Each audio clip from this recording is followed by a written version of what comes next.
জগন্নাথ বিশ্ববিদ্যালয়ে ছাত্র সংসদ নির্বাচনে শিবির সমর্থিত প্যানেলের ভূমিধ্বস বিজয় হয়েছে। আলহামদুলিল্লাহ। ছাত্রদল সমর্থিত প্যানেলের ভিপি ক্যান্ডিডেট ফাইট দিছে, তাও শেষ রক্ষা হয় নাই। যদিও ছাত্রদল প্যানেলের ভিপি ক্যান্ডিডেট কিন্তু গণ অধিকার পরিষদের, ছাত্রদল করা ছাত্র না।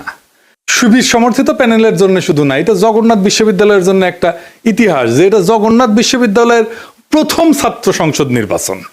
সকল জরিপ, বড় দল, বাংগ মিডিয়া, বাংগ সুশীল এবং গোয়েন্দা সংস্থার পরিকল্পনা ব্যর্থ করে দিল সাধারণ ছাত্রছাত্রীরা এইভাবেই। পুরনো আচার ব্যবহার দেখে এই সাধারণ ছাত্রছাত্রীরা তারা ছাত্রলীগের চাইতে কিংবা ছাত্র দলের চাইতে কিংবা অপরাপর সংগঠনগুলির চাইতে তাদেরকে ভালো মনে করেছে, ভোট দিয়েছে। আগামী 1 মাসের মধ্যেই যদি এই সমস্ত ক্যাম্পাস আবার ভোট হয়, আমি আপনাকে লিখে দিচ্ছি ছাত্র শিবির পাশ করবে না।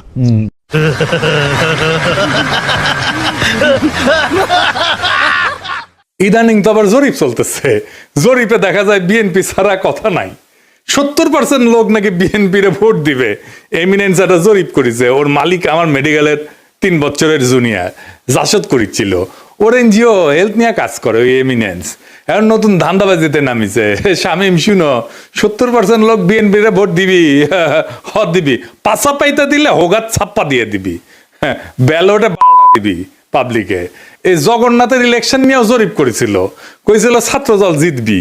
সেটা আবার বাসস, তার মানে বাংলাদেশ সংবাদ সংস্থা ছাপিয়েছিল, মানে সরকারি সংবাদ সংস্থা। এটি মাহবুব মোর্শেদকে চাকরি দিছে আসিফ নজরুল। পুরা আওয়ামী লীগ আমলে আওয়ামী লীগের সাথে সিস্টেম করে চলিছে।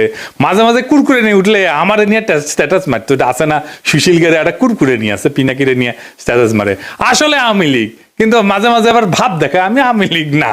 ওরে নিয়ে এমডি বানাইছে বাসসের। মানে বাসসের এমডি হবে সাংবাদিকতার সিনিয়র সাংবাদিক, তা না ওক নিয়ে বসেছে। এইভাবে আসিফ নজরুল বহুত বালসালরা চাকরি দিছে। এখন সব কয়টা বিএনপির সার্ভিস দিতেছে, এইভাবে সার্ভিস দিতেছে। এরা জানে বিএনপি ক্ষমতা না আসতে পারলে হোগাত লাথি দিয়ে খেতাবে, তাই হোগা দিয়া পাহাড় ঠেলিচ্ছে। যেটি লাথি খাবি সেটা দিয়া পাহাড় ঠেলিচ্ছে। এইগুলা এইভাবে পুরা প্রফেসর ইউনূসের